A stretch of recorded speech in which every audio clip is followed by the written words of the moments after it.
Ave Maria, cheia de graça, sois vós entre as mulheres, bendito é o fruto do vosso ventre, Jesus. Santa Maria, Mãe de Deus, rogai por nós, pecadores, agora e na hora de nossa morte. Amém.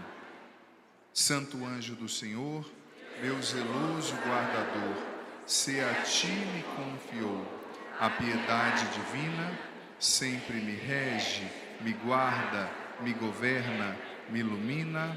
Amém. Meu querido filho e filha que veio aqui participar dessa celebração, como é bom perceber que tanta gente começou a participar do encontro e continuou até o fim, né? Quero acolher com muito carinho você aqui, você em casa também, queridos padres, irmãos e irmãs. Veja bem, a vida da gente é sempre um grande combate. O diga às irmãs ontem no show, tadinhos, né? Quantas batalhas, quantas lutas, mas Deus não deixou de fazer, né? Porque o inimigo, ele não pode impedir a obra de Deus de acontecer, mas ele quer que você chegue lá, na concretização da promessa, sem energia, sem força, exaurido. Por isso que a gente tem que sempre vigiar e orar, estarmos sempre em constante vigília de súplica. Eu gosto sempre de repetir um adágio, um pensamento de um padre do deserto, Santo Efrem, chamado de o Sírio. Ele sempre dizia que quando a gente acorda, nos primeiros segundos, quando você ainda está na cama, existe uma guerra entre Deus e o inimigo, entre anjos maus e anjos bons, para saber quem vai conduzir a sua cabeça naquele dia, sua mente, os seus pensamentos. Por isso a gente precisa levantar da cama, já consagrando a nossa mente ao Espírito Santo, já invocando a intercessão de São Miguel, já invocando a intercessão da Virgem Maria, já se consagrando ao poderoso nome de Jesus, né? Antes de você sair da cama, já consagra a sua mente ao Espírito Santo. Antes de você olhar no espelho e levar aquele susto com aquele cabelo daquele tamanho, já reza antes, que o Espírito Santo ameniza até o susto, tá? Ele ajuda. Meus irmãos e irmãs, a liturgia de hoje, como não podia deixar de ser, tem sido todos esses dias, é um presente para nós. Você viu que o Evangelho é o Evangelho das bem-aventuranças. E você sabe que muitos estudiosos da Bíblia, se não todos, aquilo que nós chamamos de exegetas, né? Os que estudam as línguas originais, os que estudam a Bíblia, o Evangelho em profundidade, eles ensinam que as bem-aventuranças, junto com o Pai Nosso, são o cerne, o centro de todo o Evangelho, de toda a mensagem de Jesus. Ou seja, se você quiser entender de uma vez só, em pouco tempo, quem é Jesus e o que ele vem ensinar, é só rezar o Pai Nosso e meditar, né? Santo Tomás tem as meditações lindas sobre as 7 petições do Pai Nosso. E é só ler as bem-aventuranças e meditar. O que significa bem-aventurança? Quem aqui sabe? Levanta a mão. Nossa, quanta gente. Vocês viram, irmãs? A gente acha que, como diz o bispo que me ordenou, o óbvio precisa ser dito, né? O óbvio para nós, padres, né, que estudamos teologia. Bem-aventurado, já que eu vi que ninguém quase sabe, eu vou lá na raiz bíblica. Lá no Antigo Testamento, a palavra para bem-aventurado do hebraico era asherei. Depois, no Novo Testamento, foi traduzido para o grego makarios, para o latim beati, e depois para o português, né, bem-aventurado. Mas bem-aventurado na Bíblia quer dizer aquele que é feliz. Mas veja bem, não é somente aquele que é feliz como a gente entende hoje. Porque pode ser, presta atenção, filho, filha, muito superficial quando você fala, bem-aventurado é feliz. Porque na nossa língua não tinha uma palavra para traduzir como a palavra asherei no hebraico. Porque asherei no hebraico queria dizer o seguinte: uma pessoa, não só uma pessoa feliz com uma felicidade humana, mas uma pessoa completa, plenificada por Deus, que não há nenhum espaço na vida dela que não seja Deus. Porque feliz para nós, você pode falar assim, padre, estou feliz porque emagreci, né? Perdi aquele pneu de coletadeira que estava aqui do lado, padre, né? Estou feliz porque eu ganhei um aumento. Não, é mais do que só o feliz da nossa língua. Asherei queria dizer uma pessoa que é plena de Deus, que habita em Deus e Deus habita nela, como está escrito no Salmo 91. Feliz aquele que habita na proteção, sob a proteção do Altíssimo. Então veja bem, Jesus como mestre, né? O didaskalos do grego era o mestre. Ele estava ensinando para os seus discípulos o caminho da felicidade. Porque veja bem, quem aqui não quer aprender o caminho da felicidade? Levanta a mão, quem não quer? Vocês não estão ouvindo a pergunta, né? Que nem esses dias eu vi no paralama de um caminhão, né? O caminho da felicidade é o desapego, primeira frase. Segunda frase abaixo, dinheiro não traz felicidade. Terceira frase, doe o seu para mim e seja feliz. Falei, esse caminhoneiro entendeu tudo, né? Aqui na Via Dutra, né? Mas Jesus estava ensinando o caminho da felicidade e também o caminho do desapego, porque veja bem, na época de Jesus, como na nossa época, o que se acredita ser felicidade é o oposto daquilo que Jesus ensinou. Porque Jesus falou que bem-aventurados, você ouviu o Evangelho, você aqui, você em casa, são os pobres, são os aflitos, são os que choram, são os perseguidos, os mansos. Ou seja, não tem nada a ver com o que esse mundão acredita ser felicidade. Não tem nada a ver, está no contrassenso, está contra a maré. Porque o que é ser felicidade? Ser feliz para esse mundo. Muito dinheiro no bolso, saúde para dar e vender. É isso que é felicidade, é muito dinheiro no bolso. Eu estou feliz, padre. Aquele fulano é feliz. Por quê? Porque ele tem uma conta gorda, né? Ah, padre, ele tem uma mulher bonita. Ele tem, padre, eu não sei qual que é a sua ambição, né? Talvez uma panela de pressão, não sei. Mais, né? Ela tem isso, ele tem aquilo. O que é feliz? Não, falando sério. Você que assiste televisão, já assistiu alguma vez na sua vida, já assistiu uma série, já viu Deus nos defenda, mas você que já assistiu novela, eu acho que cristão não tem que assistir novela, porque tudo que é contrário ao Evangelho está naquilo lá. Tudo, sabe? Tudo. É uma baixaria, é adultério correndo solto, é a mentalidade do se dar bem, né? Você vê, o que passa numa novela é totalmente o contrário do conceito de felicidade que Jesus está trazendo aqui no Evangelho. Feliz é o bonito, é o jovem, é o que tem prazer, é o que tem dinheiro, é o que está sempre por cima.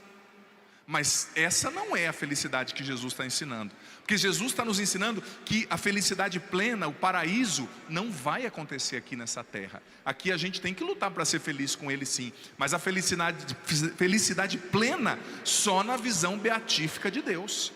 Só no céu, não adianta. Aqui você não vai ter a felicidade plena. Não é que você vai se alienar e deixar de lutar para viver bem. Não, você vive bem, mas o céu não é aqui. É isso que Jesus está dizendo. O céu não é aqui.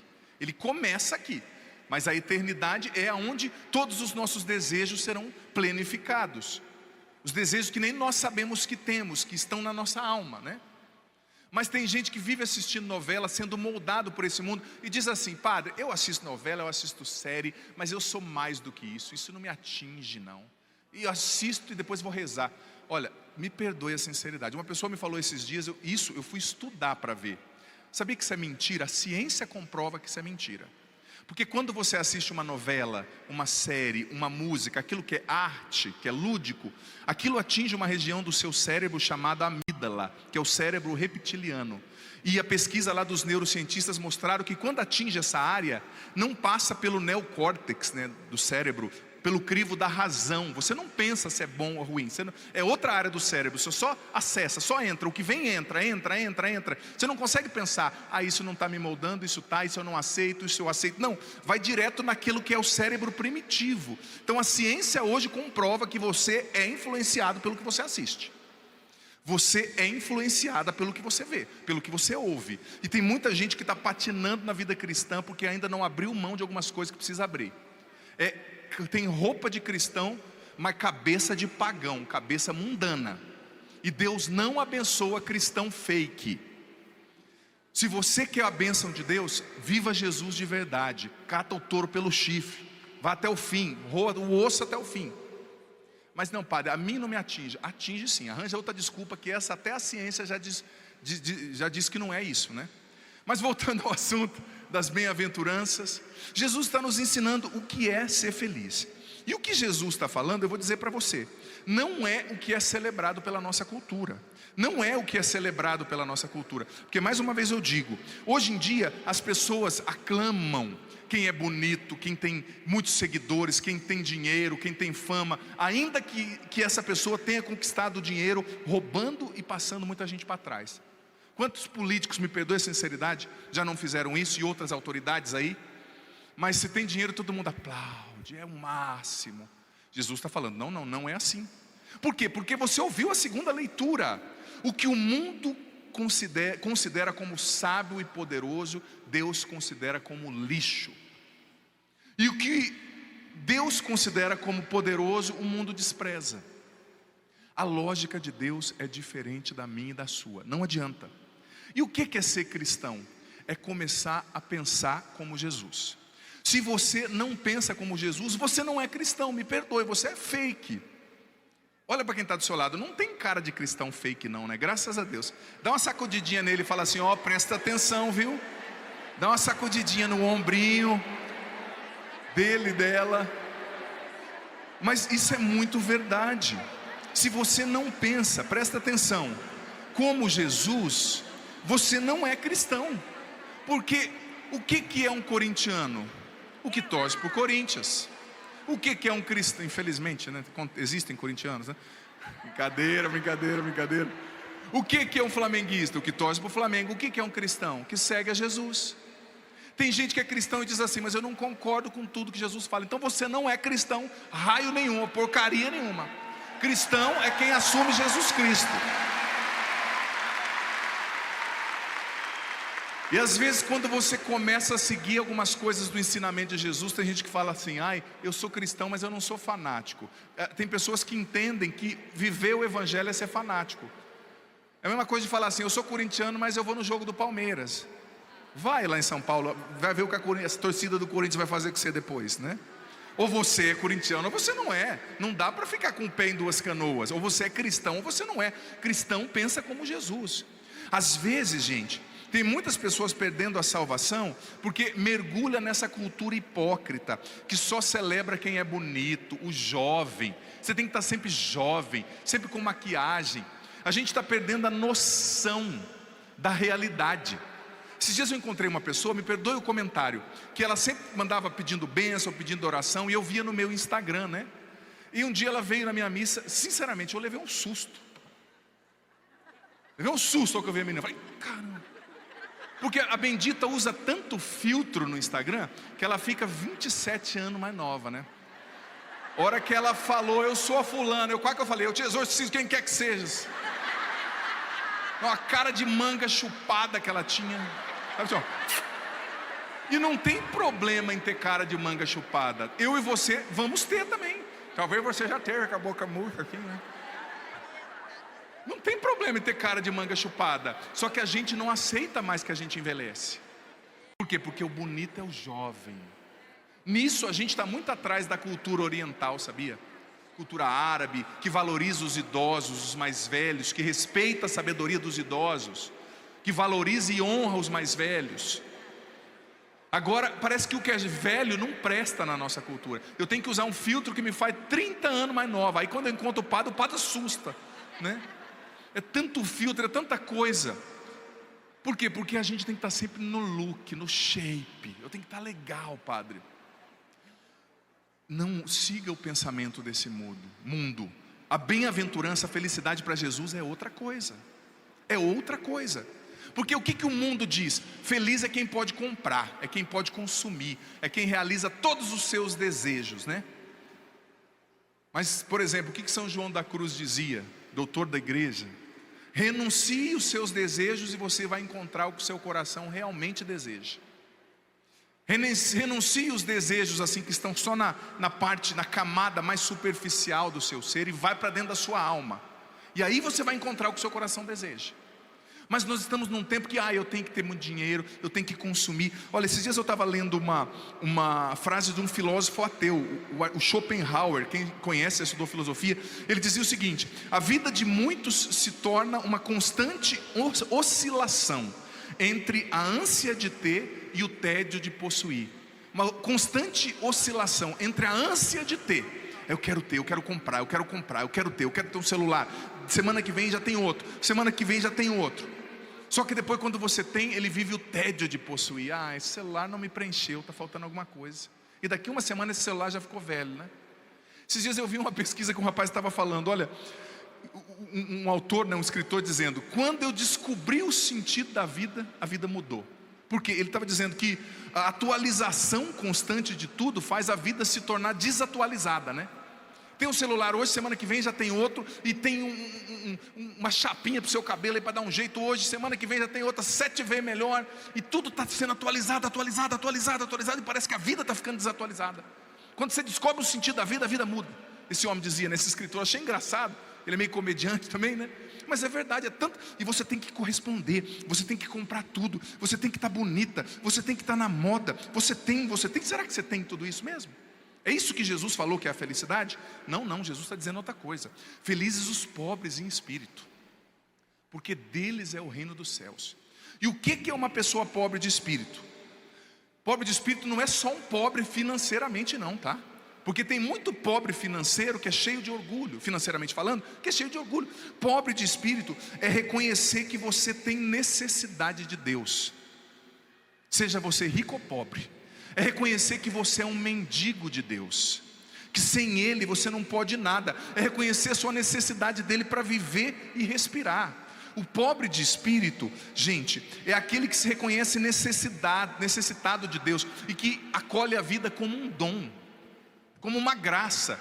Mas parece que as pessoas hoje em dia, elas vivem a vida como se elas estivessem sempre no balcão de reclamação, sabe, ali da empresa. Eu vim aqui exigir meus direitos. A vida não é um direito, a vida é um dom. Todo mundo está exigindo o direito, eu tenho direito disso, eu tenho direito daquilo. A vida não é um direito. O pobre de espírito reconhece diante de Deus: eu poderia não existir, eu poderia não estar aqui. Dentre os 7 bilhões de pessoas que tem no mundo, 1 bilhão de cristãos, eu poderia não ter conhecido Jesus, mas eu conheci, eu estou aqui ouvindo falar dele. O pobre de espírito é grato, acolhe a vida como dom e reconhece que é um mendigo de Deus. Santa Teresinha, quantas vezes ela dizia, da sua indigência, da sua mendicância diante de Deus. Pobre de espírito é um mendigo de Deus, eu preciso dele para respirar. Mas a segunda bem-aventurança: felizes os que choram, porque serão consolados. O mundo acha feliz quem chora? Gente, o chorar aqui quer dizer o seguinte, aquilo que os padres do deserto chamavam de pentós, é aquela dor da sua alma por chorando os seus próprios pecados, chorando com os que choram, como diz a Bíblia, chorando as dores de Deus. O santo, ele se coloca no lugar de Deus e ele chora pela ingratidão dos pecadores, ele chora pelos sacrilégios cometidos contra o Santíssimo Sacramento, ele chora pela ingratidão dos seres humanos, ele chora com os que choram. Depois, outra bem-aventurança: bem-aventurados os mansos. Essa é uma bem-aventurança essencial para você ser santo, para você ser feliz. Mansidão. Olha o que São Francisco de Sales dizia: a mansidão é sempre um bom caminho. Nega-te a disputas estultas, sem finalidades, certa de que elas geram contendas. Escolha sempre o caminho da mansidão. Você é uma pessoa mansa? Mansa é igual um búfalo, né, filha? Estou vendo aqui a sua cara, é uma mansidão que dá medo, né? Padre, comigo escreveu, não leu, o couro come. O diga o santo do seu marido, sofrendo aí com as suas garras em cima dele, da sua esposa. Mas às vezes a gente, tudo bem, talvez você recebeu isso de educação, tua mãe era brava, seu pai era bravo, você tem um temperamento colérico, mas você precisa se educar como São Francisco de Sales para ser mais manso, para falar com mais educação com as pessoas. Porque que adianta você acordar de madrugada para rezar o rosário? Nesses dias eu ouvi a história de um menino que era neto de uma avó muito religiosa, muito piedosa mulher. E ela foi na igreja dela, usava aquelas fitinhas vermelhas, né? Fazer adoração diante do Santíssimo, ficou 3 horas. Chegou em casa, ele tinha limpado ali um lugar da cozinha e mudou a santinha dela do lugar. Ah, meu Deus do céu. Xingou o menino de tudo quanto é nome. Seu fió do encardido, onde você colocou minha santa? Eu falei, muito testemunho lindo dessa senhora, né? Evangelizou o menino falou para mim, Pati, se for para a igreja dela ficar assim, eu não vou não. Ficar igual ela, Deus já tem meus problemas, né? Mas você é manso? Mansidão. Bem-aventurados, feliz quem é manso. Jesus continua. Bem-aventurados que têm fome e sede de justiça, os que fogem da corrupção. Pior coisa é um cristão corrupto. Aqui não tem ninguém, graças a Deus, nem nos acompanhando. Mas um cristão que fica dando jeitinho no trabalho. Vai para o trabalho, chega atrasado, sai antes da hora, faz tudo errado, é incompetente. E depois fala que eu sou uma pessoa de Deus. O seu patrão fala para você, deve estar pensando, eu estou vendo os frutos da sua santidade aqui, na sua incompetência, na sua enrolação, na sua corrupção, pegando o tempo do trabalho para fazer outras coisas. Cuidado. Fome e sede de justiça, não ser corrupto, não dar jeitinho, deixar as politicagens. Dentro da igreja também tem politicagem, deixar, ser íntegro de coração. Depois a bem-aventurança, os misericordiosos. Bem-aventurados os misericordiosos. O mundo de hoje ensina que ser misericordiosa é ser bobo. Eu não tenho que ser misericordioso, eu tenho que pagar com a mesma moeda, eu tenho que devorar os outros para crescer. Mas Jesus está dizendo, bem-aventurados, felizes os misericordiosos. Eu e você precisamos ser misericordiosos. E aquela passagem de Tiago, capítulo 2, versículo 13, que diz o seguinte: o juízo vai ser sem misericórdia para quem não praticou a misericórdia. Se você não for misericordioso, você não vai ter a misericórdia de Deus, ponto. Você pode perder a sua salvação. Às vezes a gente, sabe o que é ser misericordioso? É não se escandalizar, dizia Santo Afonso, diante do pecado dos outros. É acolher quem caiu. Na sua igreja, você acolhe quem caiu ou você pega uma pá de terra e joga na cabeça de quem já está no fundo do poço? O misericordioso acolhe, não afunda quem já está afundado. Jesus fala, bem-aventurados os puros de coração. Gente, quanta impureza no nosso mundo. Eu falei das novelas, quantas músicas que você ouve por aí, que pelo amor de Deus, é depravação do início ao fim. Quanta pornografia.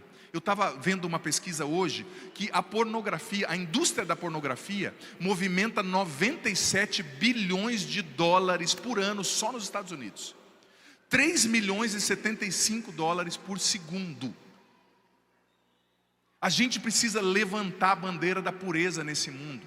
A bandeira da fidelidade no matrimônio, do não à pornografia, à impureza, ao adultério. Assim a gente vai ser feliz. E depois Jesus continua: felizes os que promovem a paz, o que não é briguento, o que é capaz de corrigir, de ensinar com paciência. Você que tem uma criança pequena, eu vou dizer para você, sabe, 3 categorias de pessoas com as quais a gente tem que ter paciência para ensinar. As quais? Criança, porque eles estão aprendendo, você tem que falar, você tem que repetir, você tem que corrigir. Jovem, porque o jovem quer reinventar a roda, né? Padre jovem, eu lembro quando eu era padre jovem, queria reinventar a roda, salvar o mundo inteiro. Depois a gente vai aprendendo e vai amadurecendo, né? E idoso, o idoso está em outra fase da vida, precisa da nossa paciência, do nosso amor. Bem-aventurados os que promovem a paz, os que são pacientes. E por fim, bem-aventurados os perseguidos por causa da justiça, os que não se envergonham de Jesus, os que não se envergonham do testemunho de Jesus. Se você está sofrendo, está sendo perseguido porque você é um homem santo, de oração, uma mulher de oração, isso é uma bênção. Agora, oxalá você não seja perseguido, e eu, porque nós somos chatos de galocha, né? Aquele cristão chato, impertinente. Mas esse é o caminho da felicidade. E como disse a segunda leitura, não nos enganemos, não nos deixemos enganar, filho, filha, pelos padrões do mundo. O padrão do mundo só valoriza o quê? O que é bonito, o que é rico, o que dá like, o que tem dinheiro, só o que é jovem e bonito. O mundo não sabe lidar com quem é necessitado, doente, fraco, feio. Como uma história que esses dias eu escutei, muito bonita, o sentido da história. Dizem que tinha um homem muito rico, mas pensa numa pessoa rica. Rica assim, que tinha dinheiro à torta e à direita. Tinha fazendas, tinha prédios, tinha ações de empresas no exterior, tinha jato, e morava numa cidade não muito grande. E dizem que esse homem era um grande apreciador das obras de arte. Muito rico, ele viajava para a Europa e ficava meses percorrendo os museus, como o do Louvre, em Paris, que demora 3 dias quase para atravessar. Outro museu lá na Espanha. E comprava aquelas obras de arte do Rembrandt, Picasso, aquelas coisas de milhões. Trazia para casa e todo mundo admirava aquele homem rico. Só que aquele homem tinha uma tristeza na sua vida. Era um homem bom, mas ele era casado já há quase 30 anos, 20 e poucos anos, e não tinha conseguido ter um filho. A esposa dele tinha problema e ele também tinha problema. E ele gastou muito dinheiro e foi em muitos médicos no Brasil, fora do Brasil, que trabalhavam a fertilização, e tomou vitamina, fez muita coisa, mas a criança não vinha. Só que de repente, depois de um tempo, ele começou a perceber que a esposa dele começou a ter algumas tonturas, se sentir estranha, e a levou ao médico, e chegando lá, veio a notícia: sua esposa está grávida. Nossa, a alegria daquele homem, o coração dele não se continha. Mas os médicos também disseram: olha, ela está grávida, mas é uma gravidez de altíssimo risco. Ela vai ter que ficar a gravidez inteira deitada. Imagina, eu já vi casos assim, né? Mas aquele homem tinha muito dinheiro, então ele contratou médico, contratou nutricionista, que ficavam de plantão na casa dele. E ele ficava ali do lado da mulher, beijando a mão da mulher, com a mão na barriga, e vendo a barriga crescer, e aquela alegria que não se continha, porque ele tinha tudo, mas não tinha um filho. E os meses foram acontecendo, se passando. De repente veio o dia do parto, levou uma equipe, uma UTI, quase um hospital para a casa dele. O parto foi na casa dele. Só que como os médicos tinham alertado, o parto foi muito difícil. E infelizmente a mulher veio a falecer no parto. Mas o filho nasceu, e nasceu bem, um menino. E ele, muito triste pela perda daquela mulher, aquela companheira tão amiga dele, eles tinham um ótimo relacionamento. Mas ao mesmo tempo, o ver aquele menino, o cuidar do menino, quase que curou a ausência da mulher, sabe? Porque ele tinha esperado tanto. E ele contratou babás para cuidar daquele menino, uma senhora para cozinhar, uma senhora mais velha, que sempre estava com o menino, não é? E contratou nutricionistas também, e o menino foi crescendo. O menino era fantástico. O menino só tinha um defeito: era feio, que dava medo. Mas pensa no menino feio. Sabe aquele que é feio, entrou na fila 10 vezes, conseguiu mais umas 2 colocações? Feio. Mas era o filho dele, né? Meu filho tem que assumir. Que nem quem é sua família, se assume. E ele andava com esse menino para todo lado, e levava o menino para viajar, e comprava carrinhos para o menino. E esse menino foi crescendo, crescendo, crescendo, e ele era feio, muito magrinho, né? Estranho assim, o jeito do menino, né? Quando o menino tinha 12 anos, ele começou a definhar, e levaram ao médico, e descobriram que ele tinha uma doença séria. Tadinho, por isso que ele era tão caidinho assim, feinho, né? Porque ele tinha uma doença degenerativa, uma doença séria. E era muito possivelmente a mesma doença que tinha causado a morte da mãe. E o pai começou a investir tudo para tratar esse menino, porque esse menino se tornou um sentido da vida daquele pai. Mas infelizmente, depois de alguns meses, o menino veio a falecer. E aquele homem entrou numa tristeza profunda, rico, mas sem a esposa, sem os filhos. Você sabe que a tristeza mata se você se entrega, né? E depois de algum tempo ele veio a falecer também. Morreu sem nenhum herdeiro. Deixou uma fortuna, gente. Ações em empresas, prédios, fazendas, bois, carros, barcos, cavalos. E de repente o juiz da cidade proclamou lá uma nota na cidade falando que ele tinha deixado, como ele não tinha herdeiro, um auto escrito lá no cartório, que ele ia fazer um leilão, ia vender tudo aquilo que, ia leiloar tudo que ele tinha, e depois ia doar para uma obra de caridade. Gente do céu, virou um alvoroço. Veio colecionador de obra de arte do mundo inteiro. Foi um alvoroço na cidade, chegando de avião, os aviões particulares, os jatinhos, parando na cidade e tal. Um ginásio de esporte que eles fizeram, né, o leilão, lotado, tinha quase 8.000 pessoas. Televisão cobrindo. E o juiz começou a ler o auto, o papel lá do cartório, e disse: olha, o nosso benemérito tinha só um desejo, que nós começássemos o leilão leiloando o quadro, a pintura do filho dele. Todo mundo ficou em silêncio e tal. Aí de repente tiraram assim, né, o paninho da frente do quadro. A hora que viram, pensa numa pintura medonha. Porque o menino já era feio. E diz que quando o menino tinha uns 9 anos, eles andando na pracinha da cidade lá, o menino viu um pintorzinho de rua, assim, esses pintor meio de parede, sabe? Que não é pintor profissional, e começou a encher o saco. Ah, pai, eu quero que ele me pinta, eu quero que ele faça um quadro meu, eu quero, pai. Ah, mas eu entendo tanto de arte, filho, esse homem não sabe pintar, eu peço lá para um pintor em Paris fazer você. Não, eu quero ele. E o pintor acabou fazendo, e fez o nariz meio torto assim, o olho meio entrando no nariz, sabe aquela pintura meio cabulosa? Aí a hora que o povo viu aquela pintura feia, daquele menino feio, sem beleza, sem atrativo, começaram a rir. Mas o juiz falou: olha, nós só vamos continuar o leilão depois da venda desse quadro. Quem que vai dar o primeiro lance para esse quadro? Aquele silêncio. Quem vai dar o primeiro lance para esse quadro? Aquele silêncio. Terceira vez, quem vai dar o primeiro lance para esse quadro? Uma senhorinha lá no fundo, cara surrada, pequenininha, cabelinho assim amarrado para trás, levantou a mão e falou assim: eu quero dar o primeiro lance para o quadro. Aí os entendidos de arte olharam para ela e falaram: minha senhora, o que a senhora entende de arte? Aquilo ali não vale nada, eu quero dar o lance. Mas a senhora tem certeza? Tenho. Meu nome é Maria, eu trabalhei mais de 30 anos na casa do nosso benemérito, desse milionário, e fui eu que cuidei dessa criança. Quando a mãe dele morreu, eu que estava do lado dela, segurando a mão dela com uma mão e a outra jogando água na cabeça dela. Eu amo esse menino eu amava como se ele fosse o meu filho. Eu quero comprar esse quadro. Eu sei que é feio, que não tem valor nenhum, mas eu quero comprar. Aí o juiz deu uma risadinha, todo mundo riu. Tá bom, mas quanto a senhora quer pagar? Aí ela disse: olha, eu não tenho muito dinheiro, o patrão deixou uma casinha para mim, mas eu não tenho muito dinheiro. Aí ela abriu a bolsinha dela, cheia de pente, aquelas coisas de mulher, né, de colocar no cabelo, que eu não sei o nome. De repente ela foi, caiu R$2, depois mais 2, umas moedinhas. Ela disse: ó, eu tenho R$4,94. Pouquíssimo. Aí o homem falou: R$4,94, dou-lhe uma. Ninguém falou nada. Os milionários podiam dar 30 milhões no quadro. Não, deixa a velhinha levar, né? R$4,94, dou-lhe uma. Nada.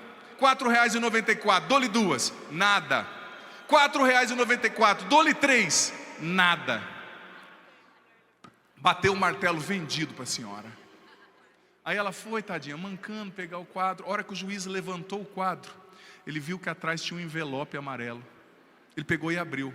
Estava escrito assim: toda a minha fortuna, tudo que eu tenho, vai para a pessoa que comprou o quadro do meu filho.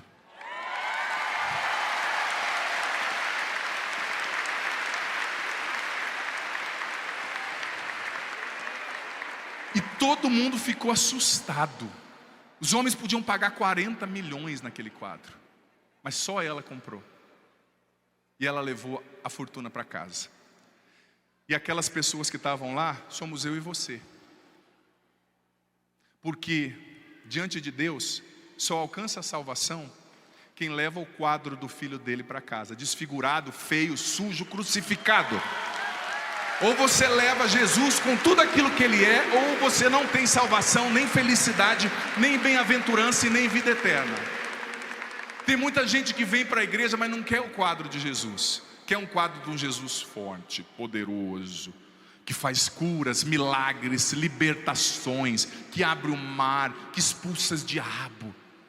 Mas você vai ter a riqueza do Pai só se você assumir a feiura do Filho na cruz, a dor do Filho na cruz, o sangue do Filho na cruz. O profeta Isaías diz que as pessoas, ao vê-lo crucificado, viravam a cabeça. Aquela cena daquele homem desfigurado.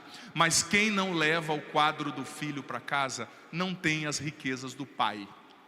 Quer participar das riquezas do Pai? Quer ir para o céu? Quer ser bem-aventurado e feliz? Abraça o quadro do Filho sujo, desfigurado, que morreu por amor a você na cruz, e leva para casa, e leva para o coração. É isso que salva. É isso que salva. É o Filho sujo, na cruz, desfigurado. Como disse o profeta Isaías, não tinha beleza, atrativo humano. É aquilo que a segunda leitura diz: o que o mundo considera desprezível, Deus considera como forte, sábio. A fraqueza do mundo é força de Deus, e a força do mundo é desprezada por Deus. A beleza, os likes, a juventude é desprezado por Deus. Mas a vida entregue no altar da cruz, no amor aos irmãos a cada dia, isso é o que faz a gente participar das riquezas do Pai e levar toda essa riqueza imensa para casa. Amém? Vamos aplaudir esse filho que morreu desfigurado por nós.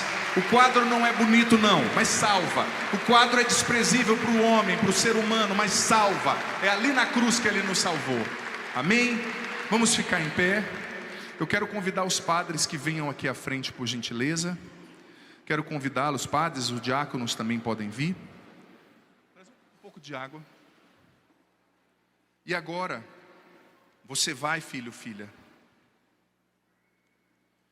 Eu, como sacerdote, com a autoridade que a igreja me dá, conversei até com o meu bispo pedindo autorização para fazer essa oração, que é uma oração forte, né? Quero rezar por você, os padres vão rezar comigo.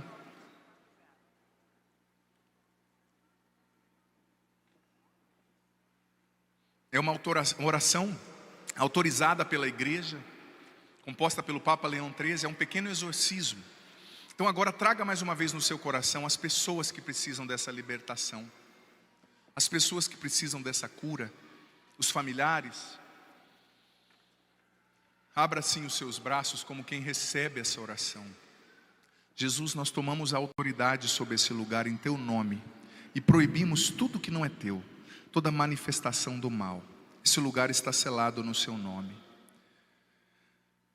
São Miguel Arcanjo, gloriosíssimo príncipe da milícia celeste, defendei-nos na luta que temos combatido contra os principados e potestades, contra os chefes deste mundo tenebroso, contra os espíritos malignos espalhados pelos ares.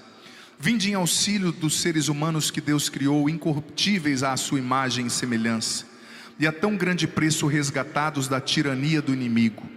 Com os exércitos dos anjos bons, peleja hoje os combates do Senhor, como outrora lutastes contra Lúcifer, chefe da soberba, e contra os seus anjos apóstatas. Eles não puderam vencer e perderam seu lugar no céu. Eis que o antigo inimigo e homicida tem se erguido com impetuosidade, transfigurado em anjo de luz, com a escolta de todos os espíritos malignos, cercou e invadiu a terra inteira e se instala em todo lugar, com o desígnio de ali manchar o nome de Deus e do seu Cristo, e de roubar as almas destinadas à coroa da glória eterna, de destruí-las e perdê-las para sempre. A igreja te venera, São Miguel, como seu guardião e patrono, se gloria que és seu defensor, contra os poderes nocivos terrenos e infernais. Deus te confiou as almas dos redimidos para colocá-las no estado de suprema felicidade. Roga ao Deus da paz que esmague a Satanás sob nossos pés, para que já não possa reter cativos os homens e prejudicar a tua igreja. Oferece nossas orações ao Altíssimo, para que o quanto antes desçam sobre nós as misericórdias do Senhor. E sujeita o dragão, ó príncipe São Miguel, que é para o precipitar encadeado.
Nos abismos, de modo que não possa nunca mais seduzir as nações.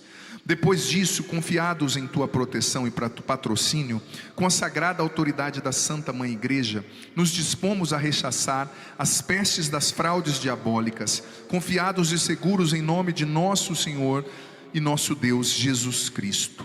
Eis aqui a cruz do Senhor. Fugi potências inimigas. Venceu o leão da tribo de Judá, o descendente de Davi. Nós te exorcizamos, espírito imundo, potência satânica, invasão do inimigo infernal, legião ou seita diabólica, em nome e virtude de nosso Senhor Jesus Cristo, sejas desraigado e expulso da igreja de Deus, das almas criadas à imagem de Deus e resgatadas pelo precioso sangue do divino Cordeiro. Desde esse momento não te atrevas mais, pérfida serpente, a enganar o gênero humano, perseguir a igreja de Deus e sacudir e joeirar como trigo os eleitos de Deus.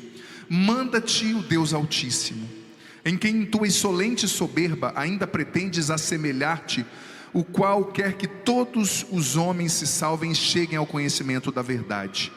Manda-te Deus Pai, manda-te Deus Filho, manda-te Deus Espírito Santo, manda-te a majestade de Cristo, o Verbo eterno de Deus feito homem, que para a salvação de nossa progenie, perdida por sua inveja, humilhou-se e tornou obediente até a morte.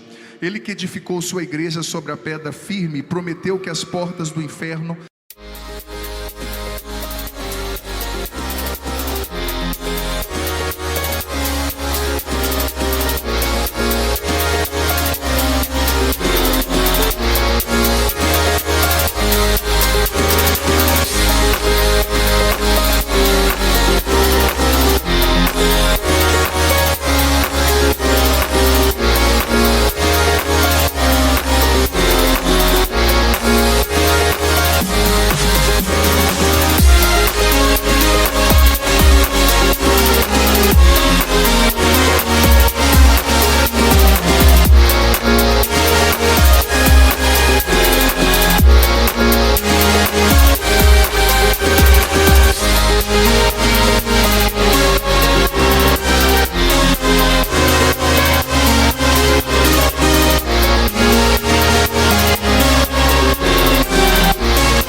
prevaleceriam jamais contra ela, querendo permanecer com ela todos os dias, até o fim do mundo. Manda-te o sinal sagrado da cruz, e a virtude de todos os mistérios da nossa fé cristã.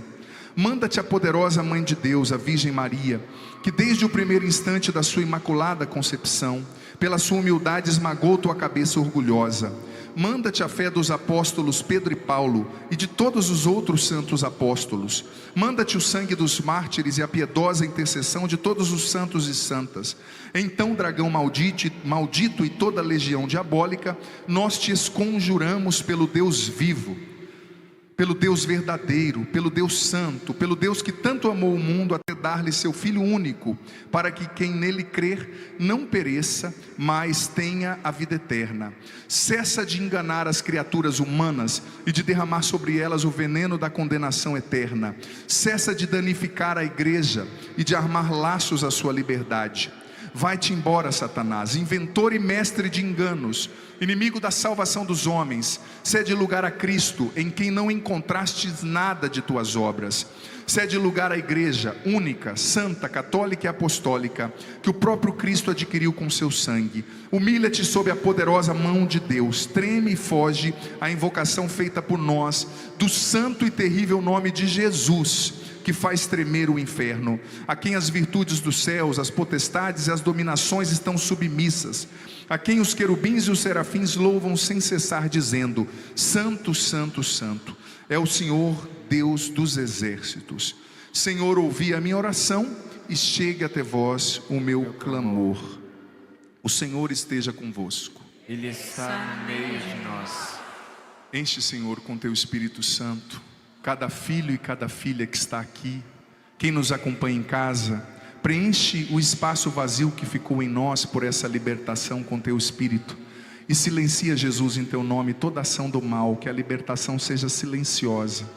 Vem com teu Espírito Santo batizando e enchendo cada um de nós aqui em casa, preenchendo os espaços vazios. Liberta-nos do mal, da inveja, do desejo de suicídio, da idolatria, da impureza, que todos esses espíritos sejam expulsos no teu nome, Jesus, e que vão aos pés da cruz, e os proibimos de voltar em teu nome. E sela, Senhor, com teu espírito tudo o que o Senhor fez. Oremos. Deus do céu, Deus da terra, Deus dos anjos, Deus dos arcanjos, Deus dos patriarcas, Deus dos profetas, Deus dos apóstolos, Deus dos mártires, Deus dos confessores, Deus das virgens, Deus que tendes o poder de dar a vida depois da morte, o repouso depois do trabalho, porque não há outro Deus senão vós, e que não pode haver outro a não ser vós, Criador de todas as coisas visíveis e invisíveis, cujo reino não terá fim.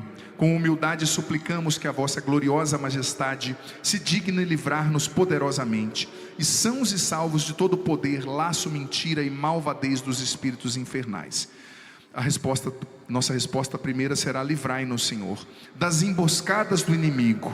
Livrai-nos, Senhor. Agora nós vos suplicamos. O Padre vai falar: nós vos suplicamos, e vocês vão responder: ouvi-nos, Senhor. Dignai-vos conceder à nossa igreja a segurança e a liberdade de vos servir, nós vos suplicamos. Ouvi-nos, Senhor. Novamente, ouvi-nos. Dignai-vos humilhar os inimigos da Santa Igreja, nós vos suplicamos. Ouvi-nos, Senhor. E sela em nós, Senhor, toda a libertação que o Senhor fez, que seja silenciosa, que o teu Espírito tome posse, tome o controle de todas as áreas da vida dessa pessoa, mente, alma, espírito, corpo, coração, em nome do Pai, do Filho, do Espírito Santo, amém.